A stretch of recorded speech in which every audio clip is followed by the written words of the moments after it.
Finally স্বপ্নটা পূরণ হতে চলেছে। কোলাহল থেকে অনেকটা দূরে চেয়েছিলাম নিজের মতো করে একটু সময় কাটাতে প্রকৃতির সাথে। চলুন আজ আপনাদের নিয়ে যাব শিটং এর এমন একটা হোমস্টেতে যেখানে গেলে মনে হবে মেঘের কোনো রাজ্যে চলে এসেছেন। এটা আমার দেখা প্রথম কোনো হোমস্টে যার পাশে আছে সুন্দর একটা ঝর্ণা, যেখানে আমরা প্রচুর টাইম কাটিয়েছি, স্নান করেছি। দার্জিলিং এর সাথে কমলা লেবুর একটা দারুণ সম্পর্ক। লেবু বাগানের নিচে হলুদ হয়ে লেবুগুলো সব পড়ে আছে।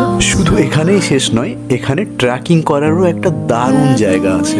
মানে সত্যি কথা বলতে আমার জানা ছিল না একই জায়গায় আমি এত কিছু একসাথে পাবো, সেটাও আবার শিটং এর মতো একটা জায়গাতে। প্রকৃতির সাথে এতটা কানেক্ট হয়ে গেছিল যে বাড়ি যাওয়ার কথা আর মাথায় আসছিল না। আশপাশের জায়গাগুলো অসাধারণ। তো আমি সন্ধ্যার সময় একাই বেরিয়ে পড়েছিলাম জায়গাগুলো এক্সপ্লোর করার জন্য।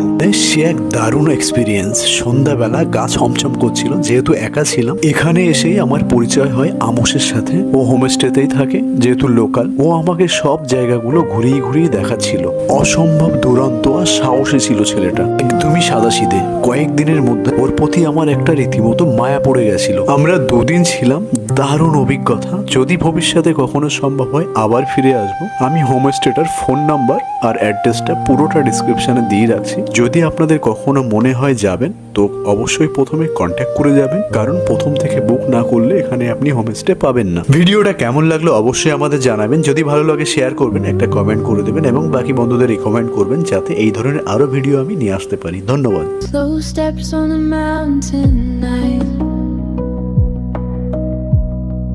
cool wind in the pale moonlight,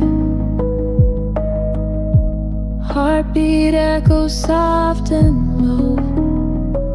Aku mati mati gumdai hireko